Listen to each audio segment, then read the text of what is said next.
So I just finished this carbon fibre bonnet for my Porsche 911, and in the comment section people have posted, what are you going to do for the badge? Now there's several options. You can put a sticker on like the GT3 RS cars have, or you can get an aftermarket coloured badge. But I plan to make a full carbon fibre Porsche, which means only one thing. So I need to make a carbon fibre badge. So in this video, I'm going to show you how to make a basic mould and what's involved doing carbon fibre resin infusion.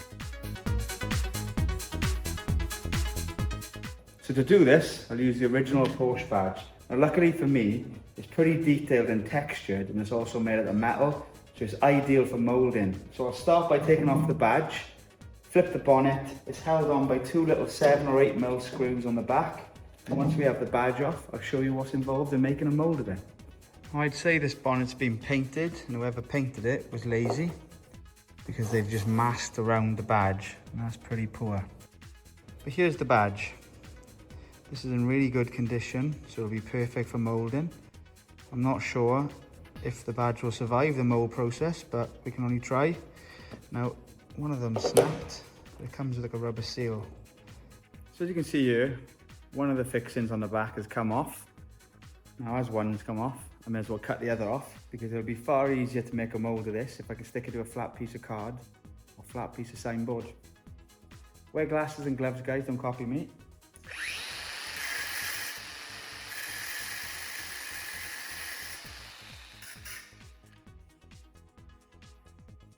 Simple as that. Now that'll be a lot easier to stick to a piece of signboard, so I can use it as a mould.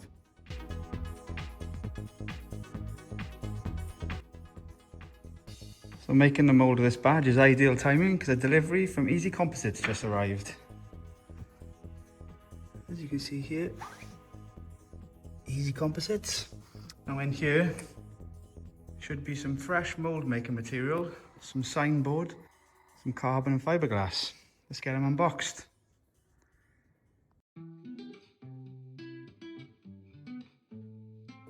So what we have here, guys, is a fresh set of mould making materials from Easy Composites. Now I'll leave you a link in the description for this below, but it basically consists of a tooling gel coat, which is the first layer, followed by a coupling coat, which is the next layer, and then we have 5 drums of the resin.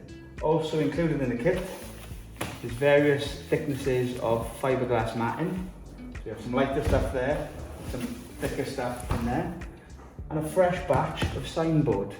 But it's ideal timing because it's perfect for making a mould of this badge. So let me show you what's involved. So the first stage of making a mould for this badge is stick this to a piece of that signboard. And then once we've done that, we can prep for the mould. So I'll get the hot melt glue gun, because that's what I'll use to stick this to the signboard, and we get stuck in.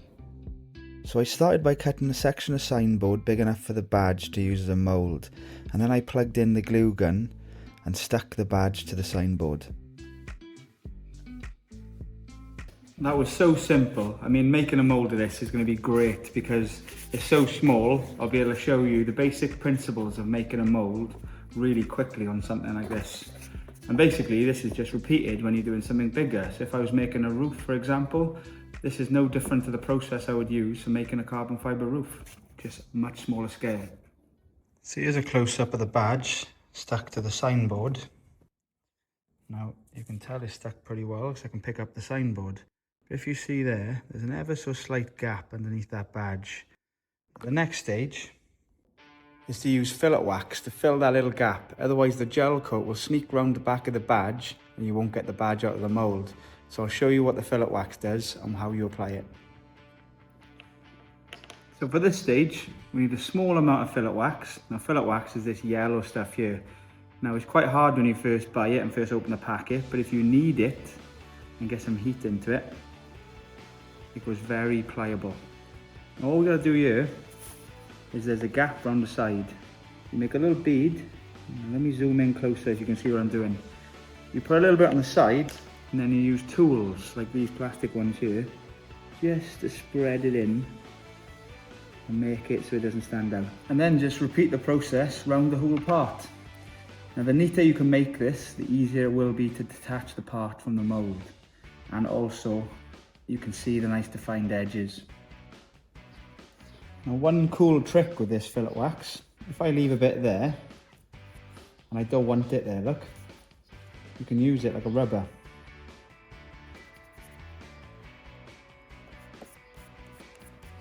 So you see where I put a little couple of pieces on top of the badge, you can use it like that to try and remove it. Now for example, if we sharpen the edge,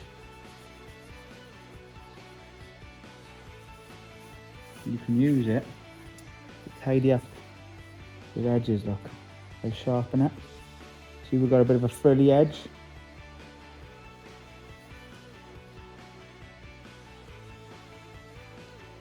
You can use it to tidy it up. Little trick I learned.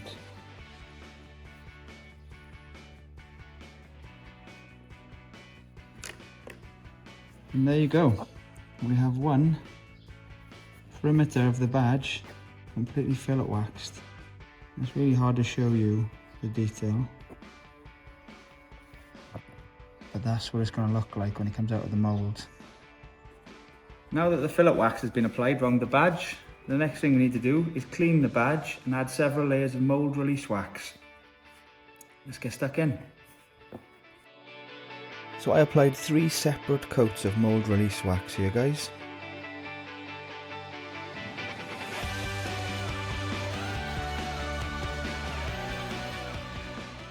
So that's 3 coats of mould release wax applied and buffed off. Now it's time to mix up some gel coat. When you're mixing up the gel coat, make sure you use scales and you follow the manufacturer's guidelines, which is normally printed on the tin. So that's the first layer of gel coat applied, guys. Now this gel coat recommends 2 coats for the mould making process. So we'll come back in about 4 or 5 hours, wait until this gets tacky. By tacky I mean when you touch it, your fingerprint mark shows, but no black comes off in your hand or in your finger. That means it's ready for the next coat. Once we add 2 coats, we can move on to the next stage.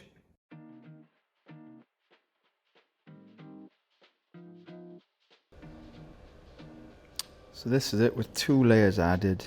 Doesn't look much different to the first, to be fair. But I'm just following the guidelines from Easy Composites. So that's the second and final layer of gel coat added. Now it's a waiting game. We'll come back in 4 to 6 hours, and once that's tacky to touch, we can move on to the next layer, which is the coupling coat.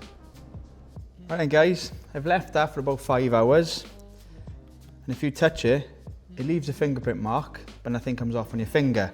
So it's ready for the next stage, and that is the coupling coat. So let's get rid of this and get the materials for the coupling coat. So this layer is pretty similar to the gel coat in a way that you mix it with the same MEKP hardener, and this is 1.5 to 2%, but this time you apply the coupling coat on and you flood in some fiberglass matting. This is a very thin stuff, so this is the first layer.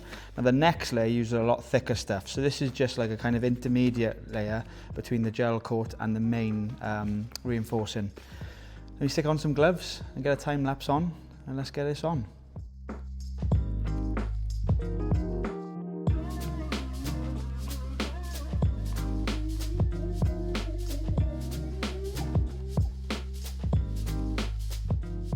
A few moments later. So it's been a couple of hours since I applied the coupling coat, and it's dry, so it's time to move on to the next stage, which is the resin and the thicker fiberglass. This is pretty much identical to the coupling coat stage, but rather than use the coupling coat, we use the resin and a much thicker fiberglass. Let me show you the difference. So here's the two. This is the one we use for the coupling coat. As you can see here, it's quite thin and it conforms to like nice tight shapes. Whereas this one here is the final layer, it's much thicker. Now if I had to estimate, I'd probably say that's about 100 grams per square meter, and this is more like a 350 or a 300. But yeah, we'll put 2 or 3 layers of this on top now, with this resin as opposed to the coupling coat. And then once that's dry, we have a complete mould. I pre-cut sections of fiberglass ready to make this mould. I added 6 layers in total of the thicker matting. And to ease the application, I poured on the resin and then brushed it out.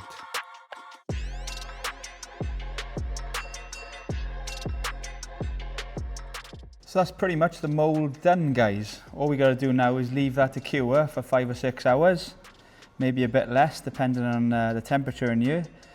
But once that's done, we just trim the edges, flip it over and pop the part out. So we're pretty much there now, home straight for this mould. See you in a bit. A few moments later. Just come back to the garage to see if this is dry.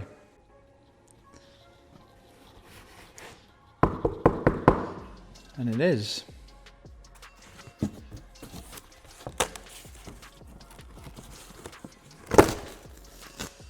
So the first thing we'll do is trim off the excess and probably just cut it square with that signboard, just so we got a nice clean edge.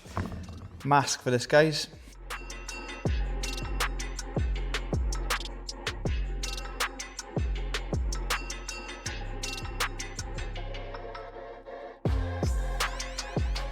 Very important to wear that, guys. So now we've trimmed off the edges, it's time to peel off the signboard. Now, depending on how good the signboard is, it should be easy to remove. Especially as I waxed it as well, which is not essential, but it's just an extra precaution. So there we go. Now it's taken the glue gun off and some of the fillet wax, but now all we got to do is get the badge out. So I'll get some scraping tools, try and remove all this fillet wax, and then we'll try and peel the badge out without damaging the gel coat. This could be a bit trickier than we think.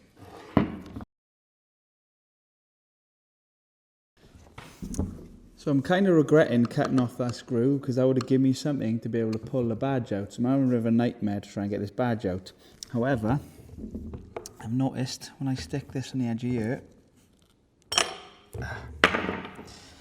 she's out.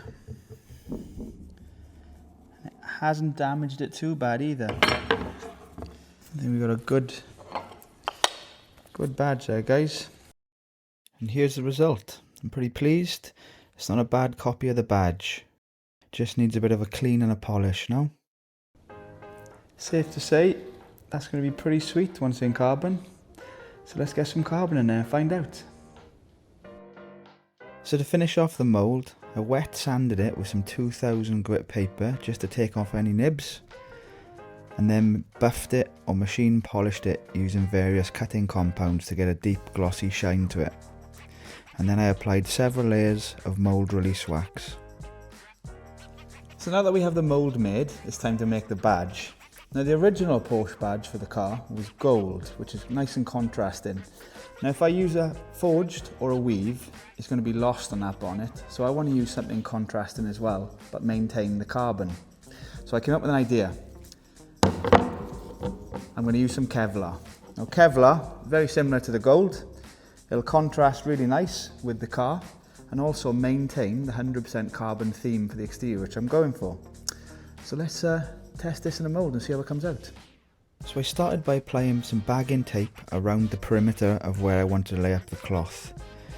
I pre-cut some sections of Kevlar and various other grades of carbon.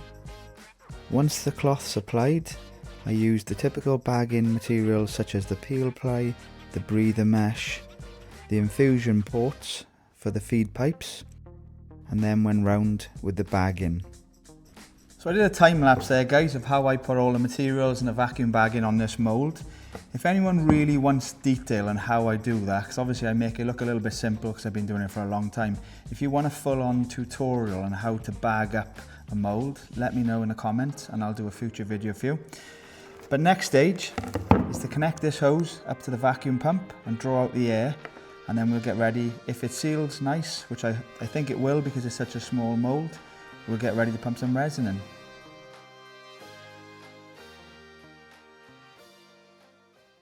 So we've connected up the pump. Now one thing you'll notice, I've left this side open, and there's a reason for that. If I close this side, this is such a small mould, it will vacuum really quick and you won't have time to move the bag and the materials around. So by leaving this side open, it'll give me the opportunity to just make sure I get a good fit of all the bag, and then when I cap that off, you'll get that extra pull on the vacuum. And this is such a small mould, it'll be gone in seconds. Now the mic's on my t-shirt here, so you may get a lot of noise from this pump, but let me show you what I mean. Watch how quick this will suck in now. But see how this is open? I can still move the bag around. Now if I did this, you can't move the bag. So by leaving that open, you can move the bag around, just making sure you're happy with where the materials are. Plenty of vacuum in the center where the badge is.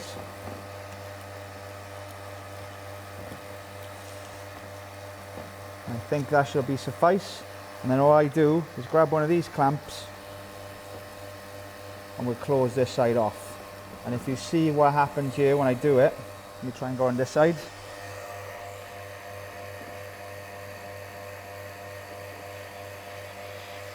It'll go really tight, ready?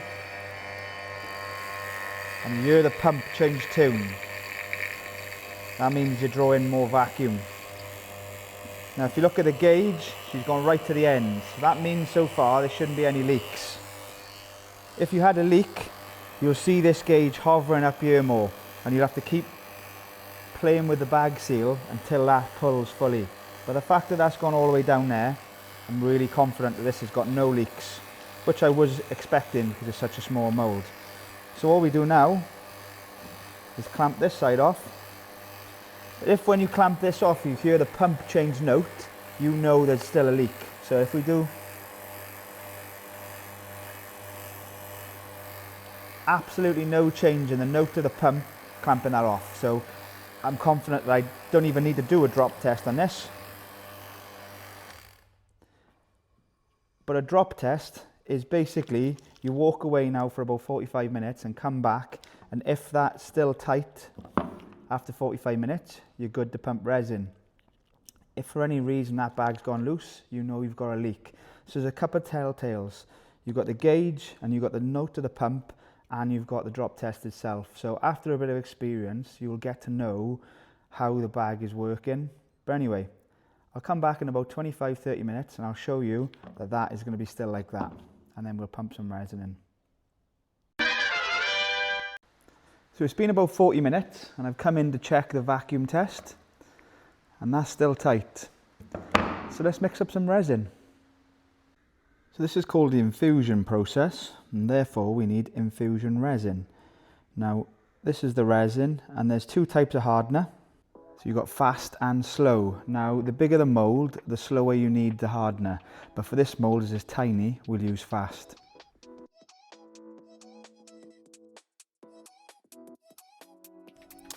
So as this is a really small mould, you only need half a cup of this. But it's better to have a little bit more because you will draw some through the other side to get the air out. So I put 200 ml on here. As you can see here in the bottle, it's 30 to every 100. So every 100 grams you put in, you need to put 30% hardener. So we got 200 in there, so I got to add 60.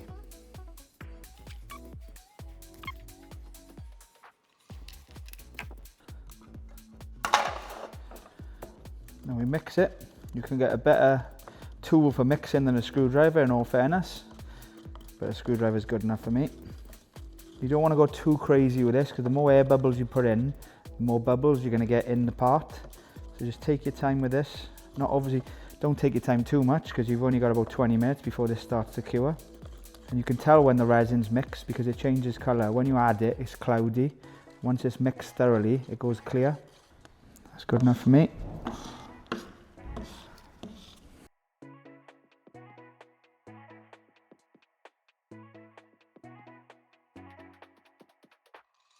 I think I overshot the calculation for resin, guys. We got 2/3 of a cup there at least wasted. Never mind. Be careful with this when you leave it in a cup. If you leave the volume I have, this will exotherm and generate heat and potentially catch fire or start smoking. So I'd suggest if you have got an excess amount of resin left in a cup, put it outside somewhere away from any flammable materials and just let it do its thing. Now what I'll do is snip these pipes, put this somewhere to cure, and we leave it about 8 to 12 hours until we can pop it out of the mould.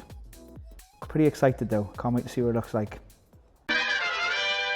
Right then guys, this has been curing for 24 hours and I think she's ready to pop out of the mould. Now good signs for that is, if you squeeze the tube with some resin in and it's hard, that means she's cured. If that's still soft, you need to leave it longer. Also another positive note, There's no pink inside that bag, which means no air's got in. That's had a good seal. Let's whip it out of the mould and see what we got. So you start by removing the clamps from the resin feeds. Then you get a scraper and remove all the bagging tape along with the pink bag. And that leaves you with this. Now we got to get the peel ply off and the breather mesh. Now the best way to do that, I find, is grab a screwdriver and just ease the edge until you can start seeing a bit of white from the peel ply, and then grab a pair of mould grips and just pull it off. That's the vacuum bagging materials removed. Now it's time to pop out the part. So this is so small, you won't need much for this. It's already quite loose in one corner. There you go. We'll just grab some wedges.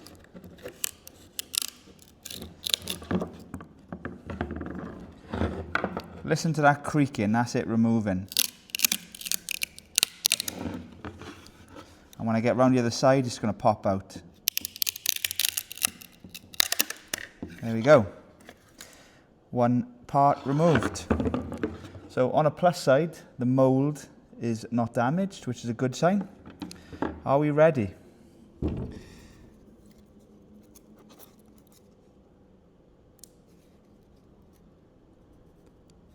Now the detail is really hard to see, but I plan to emphasize this with some painting, some black details. We've definitely got to add some black detail because from that angle it looks really nice, but when you look on top you can't see nothing.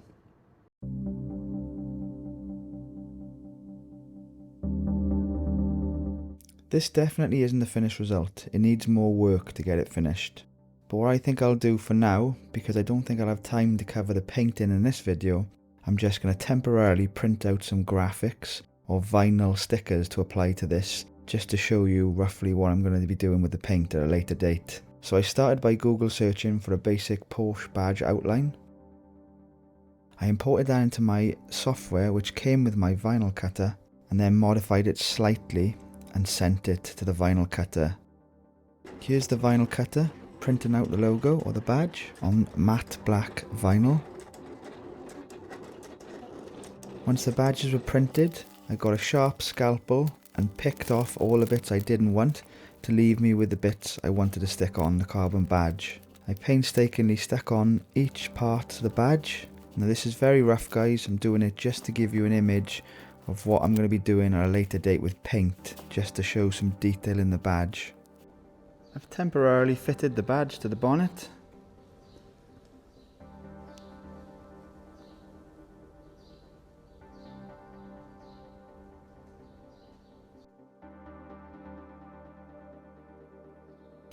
Now for the final test, is the badge lighter than the original? Put the scales on, reset it. OEM badge, the metal one. 42.7 grams. 42.7 grams. The carbon one, 4.6. 42 grams, 4.6. So the weight saving continues. Now it'd be rude not to return to the whiteboard now that we've got a weight comparison, but safe to say I never expect to be putting a badge on here. So let's put on badge. We'll put B for bonnet badge. Now the original badge was 42.7 grams. So OEM, and the carbon one I made was 4.6. That's a pretty significant weight saving. I mean, it's fractional being grams, but it's still all positive stuff. So guys, it's safe to say I'm pretty pleased with how that turned out. I think it follows the theme of the car perfectly.